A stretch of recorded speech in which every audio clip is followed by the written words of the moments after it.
আসসালামু আলাইকুম এভরিওয়ান, আশা করছি সকলে ভালো আছেন। আমাদের আজকের রেসিপি দোকান স্টাইলের আম সত্ত্ব অথবা ম্যাঙ্গো বার। আশা করছি আপনাদের সকলের কাছে ভালো লাগবে এবং সহজও লাগবে। আমার আজকে সহজ রেসিপি আপনাদের সকলের কাছে ভালো লাগলে অবশ্যই আমাকে একটু ভালোবাসা দিয়ে যাবেন।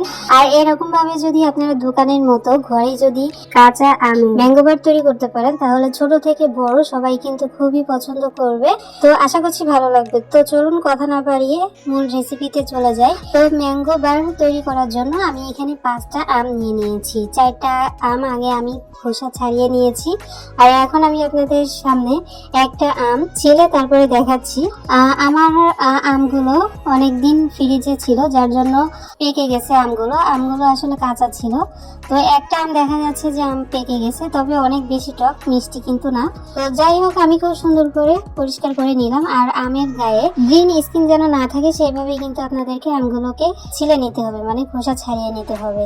তো আমার আম থেকে যখন খোসাগুলো ছাড়ানো হয়ে যাবে, তখন আমি এরকম ছোট ছোট টুকরো করে তারপরে খুব সুন্দর করে ধুয়ে পরিষ্কার করে নিব। আপনারা চাইলে লম্বা স্লাইস করেও কিন্তু কেটে নিতে পারেন, অথবা আমার মতো এরকম ছোট ছোট কিউব করেও কিন্তু কেটে নিতে পারেন। আমগুলো যখন আমার খুব সুন্দর করে কেটে ধোয়া হয়ে যাবে, তখন আমি চুলায় বসিয়ে দিয়েছি একটা পাত্রের মধ্যে আমগুলো দিয়ে, তার মধ্যে 2 কাপ মেজারমেন্ট কাপ দিয়ে মেপে আমি পানি দিয়ে দিব। পানি দিয়ে খুব সুন্দর করে জাল করে নিতে হবে। মাত্র 10 মিনিট রান্না করে নিলেই কিন্তু হবে, খুব বেশি সময় কিন্তু লাগবে না। একটা ঢাকা দিয়ে ঢেকে দিব একদম হাই ফ্লেমে। 10 মিনিট আমি আমগুলোকে রান্না করে নিয়েছি।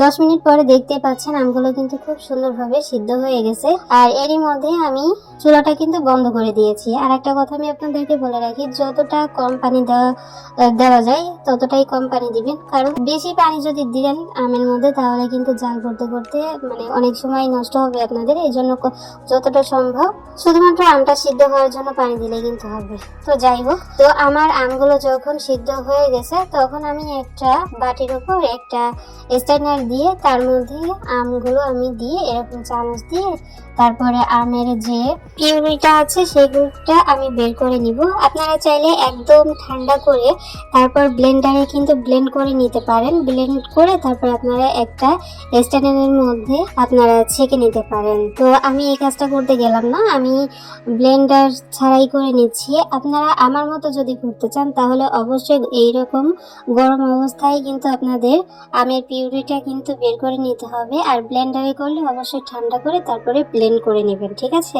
আশা করি বোঝাইতে পেরেছি। তো দেখতে পাচ্ছেন আমাদের আমের পিউরিটা সম্পূর্ণটা কিন্তু বের করে নেওয়া হয়ে গেছে। আমাদের আমের পিউরিটা যখন বের করে নেওয়া হয়ে গেছে, তখন আমি চুলার উপর একটা কড়াই বসিয়ে দিয়ে তার মধ্যে দিয়ে দিলাম আমের পিউরিটা, সম্পূর্ণটা ঢেলে দিলাম।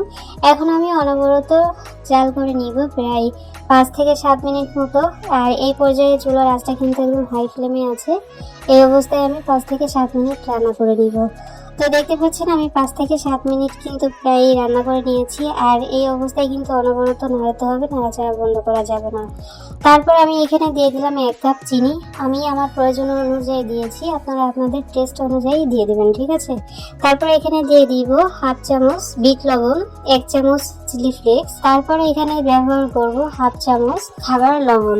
আমি একটু লবণটা খুবই কম ব্যবহার করেছি, আর যদি প্রয়োজন হয় পরে আমি আরেকটু দিয়ে দিব। আপনারা অবশ্যই নামানোর আগে চেক করে নেবেন। এখন এই সমস্ত উপকরণ দিয়ে অনবরত নেড়েচেড়ে নিতে হবে। এই পর্যায়ে কিন্তু নাড়াচাড়া একেবারেই বন্ধ করা যাবে না, অনবরত কিন্তু জাল করে রান্না করে নিতে হবে। তো দেখতে পাচ্ছেন আমি খুব সুন্দর করে জাল করে নিয়েছি। আর আমি অবশ্যই লবণটাকে চেক করে নিয়েছিলাম, তো লবণ হয়েছিল না, এই জন্য আমি এখানে আবারও 1/2 চামচ লবণ আমি এখানে অ্যাড করে দিলাম। এখন লবণ দিয়ে আবারও খুব সুন্দর করে নেড়েচেড়ে নিব। আর এই পর্যায়ে দিচ্ছি হলো গ্রিন ফুড কালার, খুবই সামান্য দিতে হয়, আমিও সামান্য দিয়েছি। তো আমি নেড়ে চেড়ে নিচ্ছি ফুড কালার দিয়ে খুব সুন্দর করে নেড়ে চেড়ে নিতে হবে। তো আমার ফুড কালার দেওয়ার পর দেখা যাচ্ছে যে ওই কাঁচা আমের যে একটা কাঁচা কাঁচা ভাব, গ্রিন স্কিনটা, সেটা কিন্তু মানে গ্রিন স্কিনের যে কালারটা হয় সেটা কিন্তু আসছে না। তো পরে আমি আবারও প্রথমে যতটুকু গ্রিন ফুড কালার ব্যবহার করেছিলাম, পরে এসে আবারও অতটুকু গ্রিন কালার কিন্তু ব্যবহার করেছি। গ্রিন ফুড মানে যে কোনো ফুড কালার সামান্য দিলেই কিন্তু হয়, কিন্তু আমার এই ক্ষেত্রে কেন হলো না আমি সেটাই বুঝতে পারলাম না। তো যাই হোক, 2 বেলা দেওয়ার পর একটু কালার এসেছে, কিন্তু পরে কি কি হয় সেটাই দেখতে থাকুন। আর এর আগে আমি জেলি তৈরি করেছিলাম, ম্যাঙ্গো জেলি, কাঁচা আমের ম্যাঙ্গো জেলি তৈরি করেছিলাম। তো ওইখানে কিন্তু কালারটা দারুণ এসেছিল, আপনারা যারা দেখেননি ওই ভিডিওটি দেখে আসবেন। আচ্ছা, তো যাই হোক, আমি অনবরত নাড়তে নাড়তে দেখতে পাচ্ছেন এরকম হয়ে এসেছে। আপনারা চাইলে এই পর্যায়েও কিন্তু নামিয়ে তারপরে আপনারা শুকাইতে দিতে পারেন। তো আমি আরো কিছুক্ষণ জাল করে রান্না করে নিব। তো দেখতে পাচ্ছেন আমার এখানে কিন্তু আমের পিউরিটা কিন্তু রেডি হয়ে গেছে, একদম শুকনো শুকনো ভাব চলে এসেছে। আর এরকম উপর থেকে ছেড়ে দিলে নিচে তাড়াতাড়ি লেগে যাবে না, এই পর্যায়ে কিন্তু আমি নামিয়ে নিব। আপনারা যদি এই কাজটা করতে না চান তাহলে এর আগের যে স্টেপটা দেখিয়েছি সেটাও কিন্তু আপনারা ফলো করতে পারেন, ঠিক আছে। আর আমের ভিতরে কোনো ধরনের কোনো পানি নেই, আপনারা দেখতে পাচ্ছেন। আমের থেকে যখন বুদবুদ বন্ধ হয়ে যাবে তখন বুঝতে হবে যে আমের মধ্যে কোনো পানি নেই। তো আমের পানি আমাদের দরকার নেই, শুধু আমটা থাকলেই হবে। তো যাই হোক, এই পর্যায়ে আমি নামিয়ে নিব। আর এখানে আমি একটা স্টিলের প্লেট নিয়ে নিয়েছি। স্টিলের প্লেটের মধ্যে আমি কিছুটা সরিষার তেল ঢেলে দিলাম। আমি একটু যে অল্প ঢালতে চেয়েছি কিন্তু বেশি পরিমাণে পড়ে গেছে। যাই হোক, পুরো প্লেটে আমি ছড়িয়ে দিব, মানে তেলটাকে ভালো করে মাখিয়ে তারপরে আমসত্ত্বটা উপর থেকে ঢেলে দিব। এখানে আমি যে একটা ভুল করে ফেলেছি সেটা হলো আমি আমার দুইবার দেওয়া উচিত ছিল আমসত্ত্বটা, কিন্তু আমি একটা প্লেটেই একবারেই দিয়ে দিয়েছি। আচ্ছা, যাই হোক, ওটা কোনো ব্যাপার না। আমি সন্ধ্যায় বানিয়েছিলাম, এই জন্য সারা রাত ফ্যানের নিচে রেখে একদিনের জন্য আমি রোদে শুকাতে দিয়েছিলাম। আমি যেহেতু একটু মোটা করে তৈরি করেছি আমসত্ত্বটা, এই জন্য আমার অনেক বেশি সময় লেগেছে শুকাতে। আপনারা যদি একদম পাতলা করে দেন তাহলে আমার মনে হয় না 2-3 ঘন্টার মধ্যেই কিন্তু আপনাদের আমসত্ত্ব তৈরি হয়ে যাবে আর খেতেও পারবেন, ঠিক আছে। তো যাই হোক, আমি একদিন পরে চলে এসেছি, দেখতে পাচ্ছেন আমাদের আমসত্ত্বটা কিন্তু শুকিয়ে গেছে। আর এই যে হাত দিয়ে তুলে নিলেই কিন্তু মানে চলে আসছে, প্লেট থেকে ছেড়ে দিয়েছে। আর যেহেতু অনেক বেশি পরিমাণে তেল ছিল এই জন্য তুলতে কোনো ধরনের কোনো সমস্যা কিন্তু হয়নি। যাই হোক, কালারটা দেখতে পাচ্ছেন শুকানোর পরে এরকম কালার এসেছে।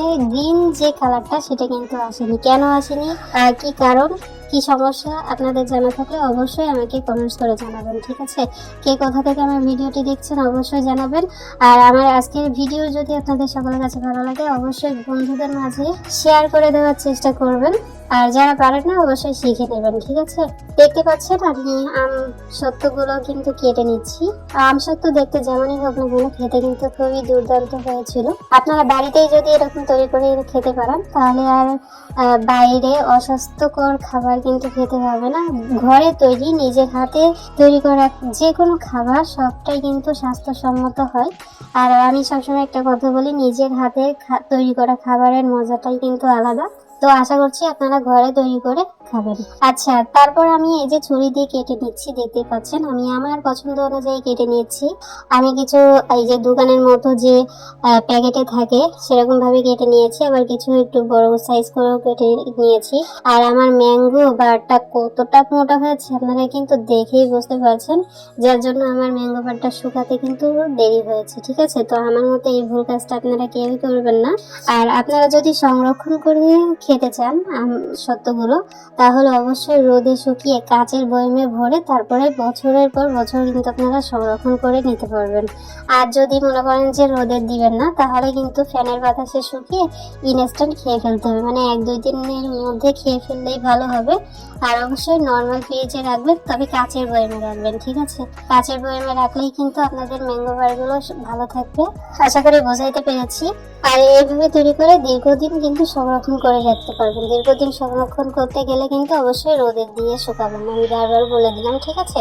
আচ্ছা, ম্যাঙ্গো বারগুলো খাওয়ার জন্য আমি এখানে একটু বিট লবণ নিয়ে নিলাম। বিট লবণের সঙ্গে আপনারা যদি ম্যাঙ্গো বারগুলো পরিবেশন করেন তাহলে কিন্তু দুর্দান্ত হয়। আমার কাছে তো বেশ ভালো লেগেছিল, আপনাদের কাছে কেমন লাগলো অবশ্যই কিন্তু লাইক কমেন্টস করে জানিয়ে যাবেন। ফাইনালি আমাদের আজকের রেসিপি ছিল এতটুকুই। সবাই অনেক ভালো থাকবেন, সুস্থ থাকবেন।